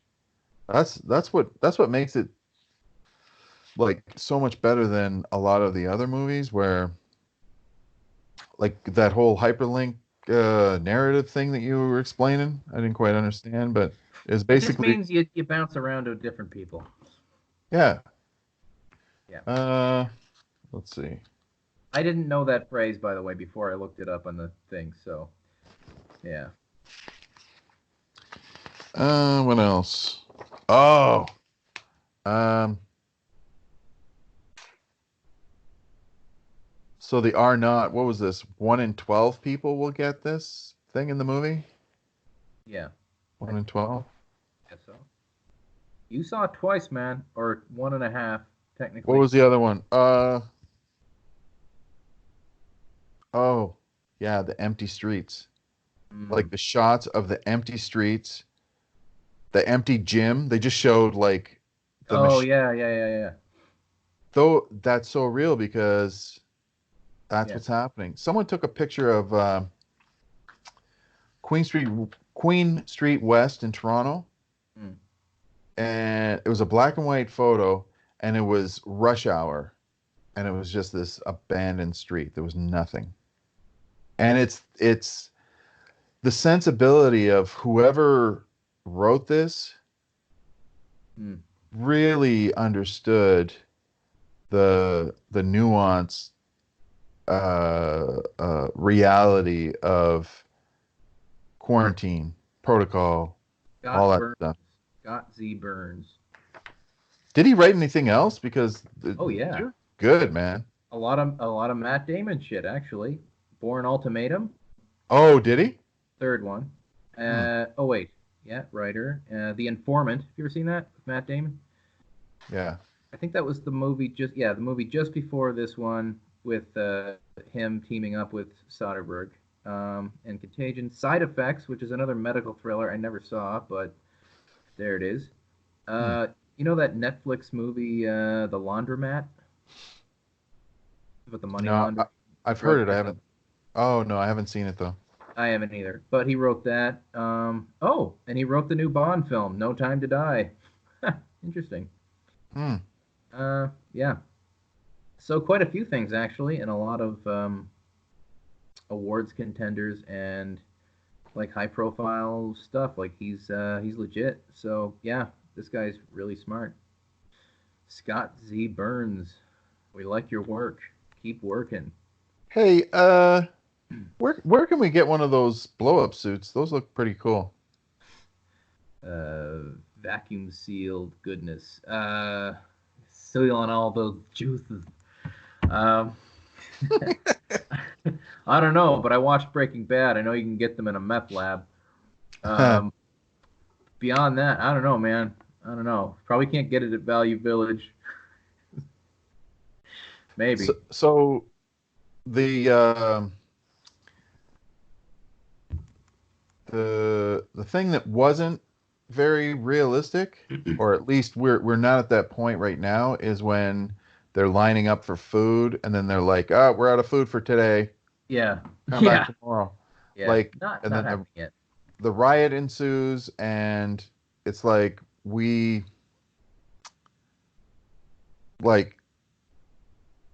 our reality is there's still food in the grocery stores. Like, actually, well, I contend a little bit because, or maybe not.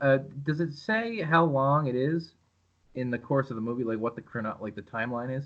Like how long it takes from beginning to end? oh, good question. Like, is it a couple weeks like this, or is it like months? Because some time passed, but I don't recall how much exactly. Right. And like to get to the vaccine. So you're like, saying if we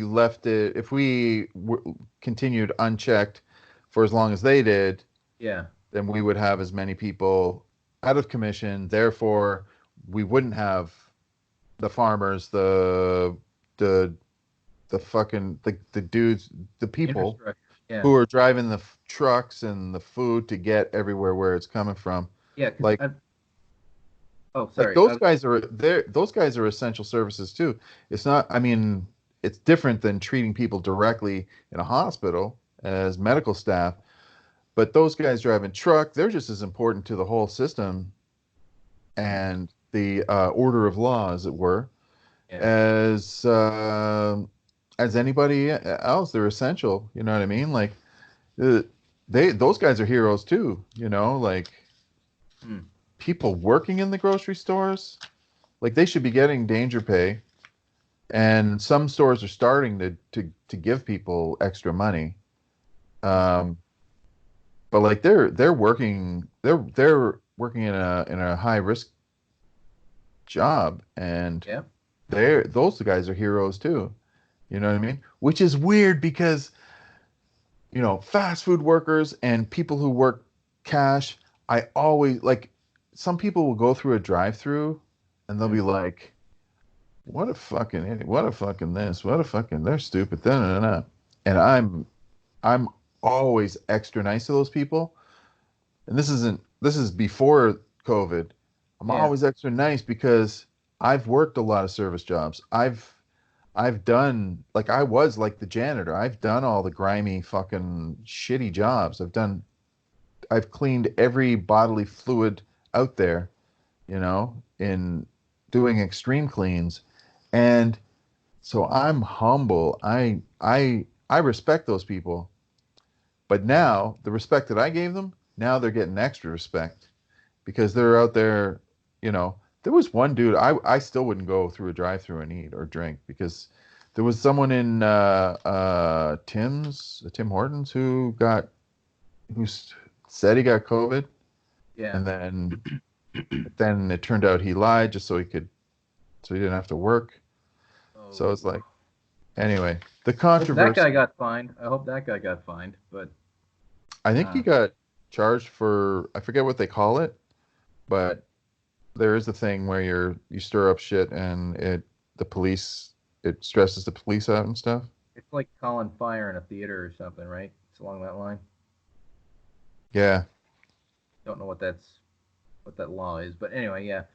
Well, hopefully that will also change our behavior going forward too.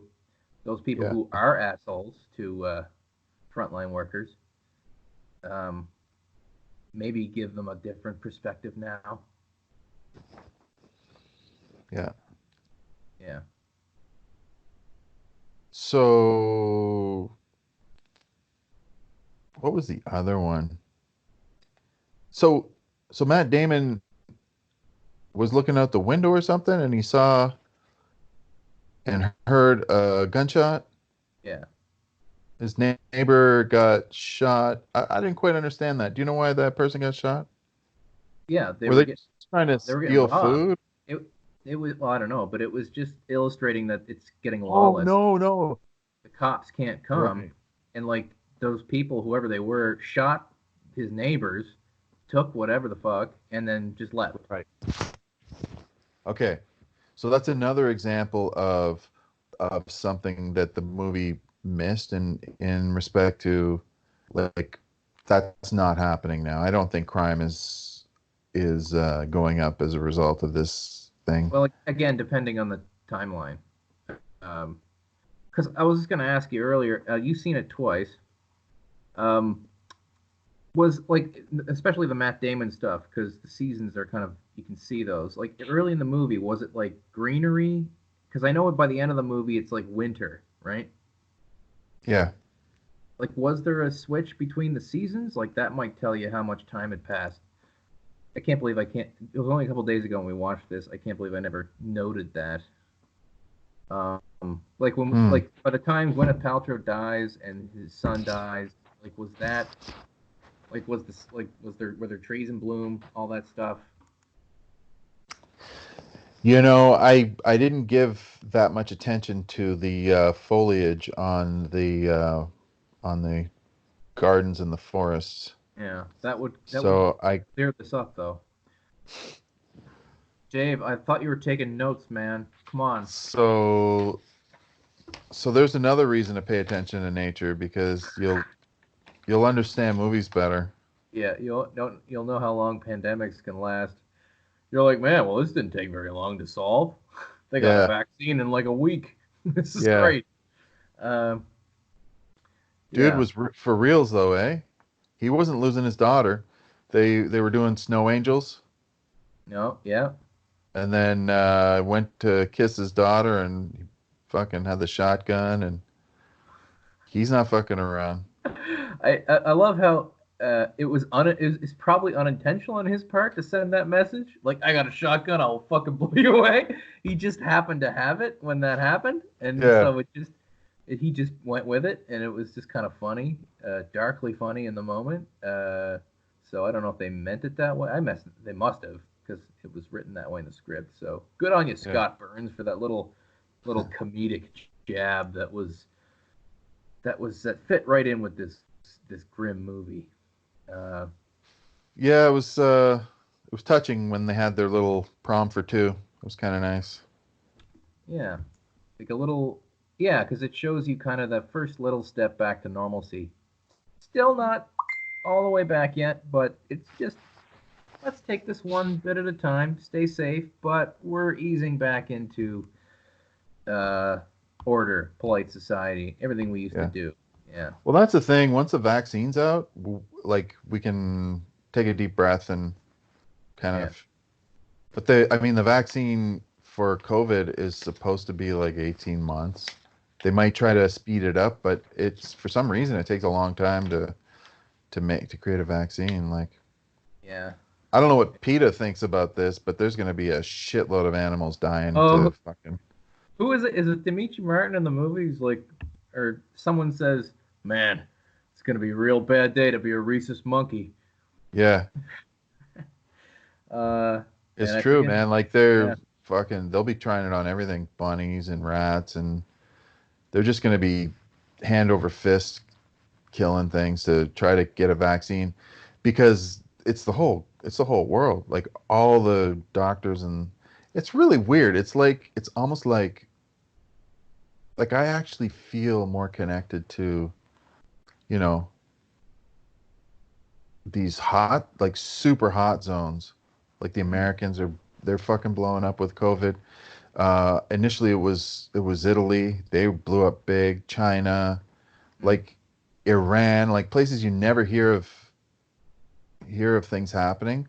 Although there was the like MERS, Middle Eastern respiratory system, in 2012. Yeah, and then there was SARS. Which is the first. I don't even remember hearing anything about it. I knew about SARS because I lived in Toronto. Toronto was shut down for a while there, but that was just people not coming to Toronto voluntarily, like because of the thing, because they didn't want to catch SARS. And people were wearing masks around that time. I remember that. Like I do remember that, but I wasn't walking around in fear. I was like I was just going about my business, you know what I mean? Like you This just is fucking weird. Yeah. Yeah, What MERS, I vaguely remember, but yeah, you're right. There wasn't a huge hubbub about that. I mean, I'm sure in that part of the world there was, but here, when it didn't really enter our radar, yeah, like if it's not like a pandemic, it doesn't really reach you, right? The same way. Yeah. Like if we experienced a tsunami, being like, being an island on the Atlantic Ocean, we would relate to, say, Japan and their experience with their tsunami. Yeah. As horrible as it was, we would have no idea what that devastation's like unless we went through it. Same thing. This movie would have been a, whatever. It would have been okay. It wouldn't have been like, world rocking if I watched it, if we had picked this to watch before COVID-19. Yeah. But now that we're in lockdown and we're like acutely connected to the same situation, it's like, wow, like they really got it right. It'll be interesting to see what Outbreak, because it's been a while, but it'll be interesting to watch Outbreak and be like, was this like how close to our reality that movie's going to be? But this one is really on point. Yeah. Like it there's a little bit of stuff that's kind of. I rate this like differently because when I first saw it, I rated it like 7 or 8, something like that. Like it was a good movie, but I'm like, and I can see this kind of conceivably being believable that it could happen because of SARS and all that stuff. Like this, it might it's always possible, but I certainly never saw it happening in my lifetime. But to this level, I mean. So yeah, and then there's the post-COVID rating, which I would give it higher, probably 9 or even 10, like just for relevancy and like how on point it was for most things. And it is a breeze to watch, surprisingly enough. Like it doesn't, like it keeps moving, blah blah blah. It does everything it needs to do as a film. So it's not even that I'm giving all of its points for accuracy or scientific coherency or anything like that. There's all that too, but like as a film, it works. So because Soderbergh is an accomplished filmmaker, so take nothing away from it in any way. So, remember when Larry Fishburne's like talking to one of the scientists, and he's like, "Yeah, Homeland Security is like, do you have anything you could just put in the water, like fluoride for people? Get everybody all at once." And the doctor scientist, she just goes, "I'll talk to you later." This is the fucking, these are people guarding our country. What the fuck? Oh my god. Like really, you don't, it was interesting. But so she goes into the lab and like there's dead monkeys. Yeah. And she's like, all right, this monkey's still alive. Yeah. I wrote it down, monkey 57. She fucking grabs the I want to say antidote, but it's not. But what do you call it? Vaccine. Serum. Vaccine. Vaccine 57. She just does it. She puts it in her leg. Yeah. And, again, it's reminiscent of the early days of science. A lot of times scientists did shit to themselves to see if something worked because they couldn't get people. Like if they didn't have the budget. Science fiction villains are created. Yeah. Dr. Jekyll and Mr. Hyde. I'm going to drink this potion. I don't know what's Yeah. going to happen exactly, but yeah. I get real angry when I drink this. Yeah.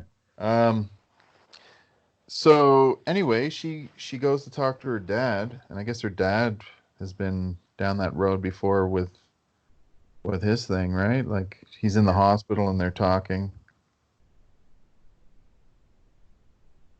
He was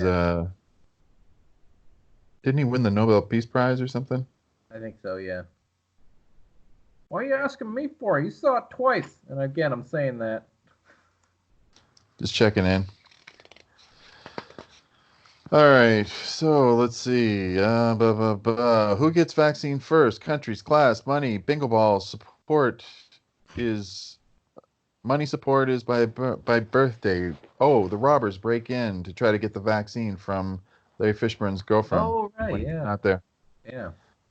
Which is sort of, again, there's no vaccine yet. So will people be freaking out like that when we need the COVID-19 vaccine? We don't know for sure, but who knows? There might be. If it was 1 in 12 people who had it, then I think we would be running into some of the more extreme examples of how a virus can fuck up a society. Yeah. And if it was like deadlier, like in this, it is deadly, but it's like in this movie, it's like 30% die from it. Like it's really fucking bad. Yeah, it's a lot of people. His wife's really optimistic though. She's like, but there's 3 out of 4 are still alive. Yeah.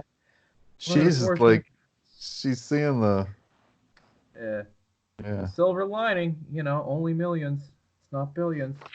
Yeah.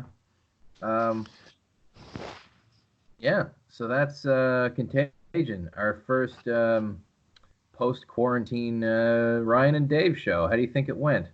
You think on Skype, our Skype experiment? Yeah. You can send us an email at ryananddaveshow@gmail.com.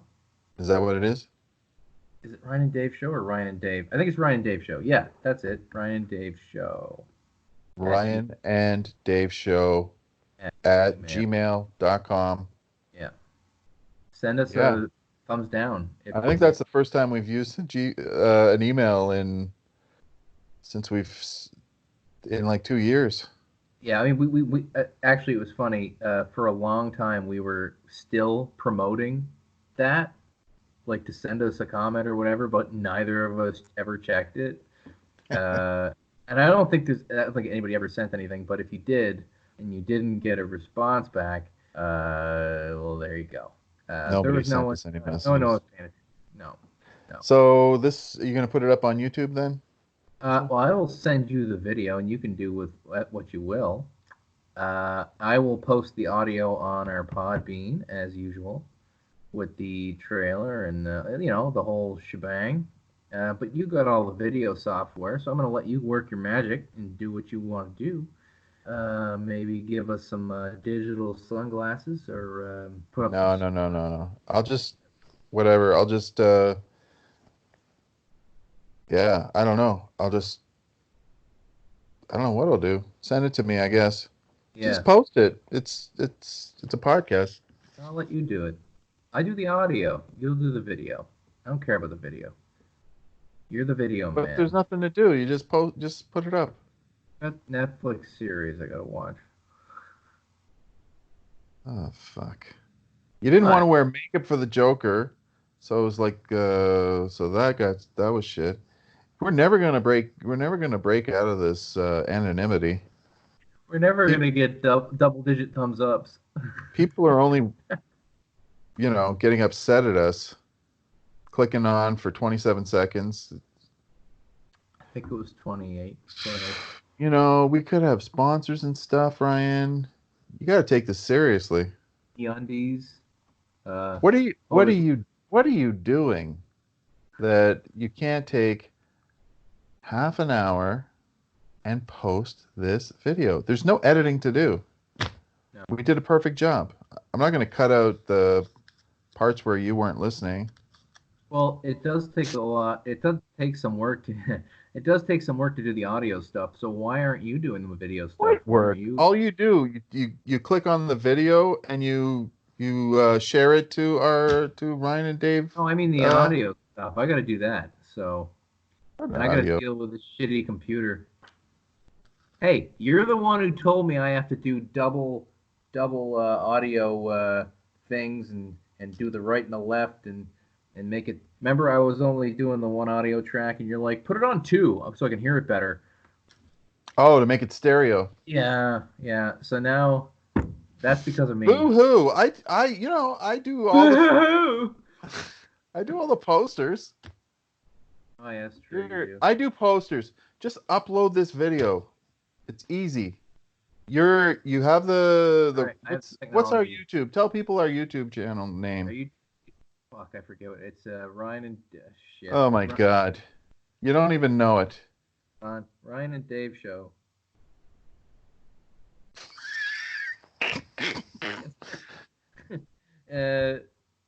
We'll put it into the descriptor. Into the notes, okay. The note, yeah. All right. Anyway, Contagion. Yeah. Wow. You didn't give a rating. What do you think? Really close to home. I give it a fat 9 vaccines. 9 vaccines. Yeah. 9 vaccine 57s out of 10. I give it 9 rhesus monkeys. I think it was the writing that made it. It was the writing in this case. The acting was all right. It was there. It wasn't like you're not like whatever, but because we're going through it now, it's remarkable how they got all the subtleties correct. Yeah. So Concurred. So anyway, stay tuned for the next one then. Yeah, stay tuned for the next Outbreak. show. Should be Outbreak. And after that, we'll just see what we're gonna do after that. If we're gonna keep the quarantine stuff going, or we're gonna do random shit like we usually do. I don't know. Well, stay tuned, man. We'll see. All right. Thanks for tuning in. Everybody. All right, love you, man. Bye, everybody. Good job. Have a wonderful quarantine. I told you I love you.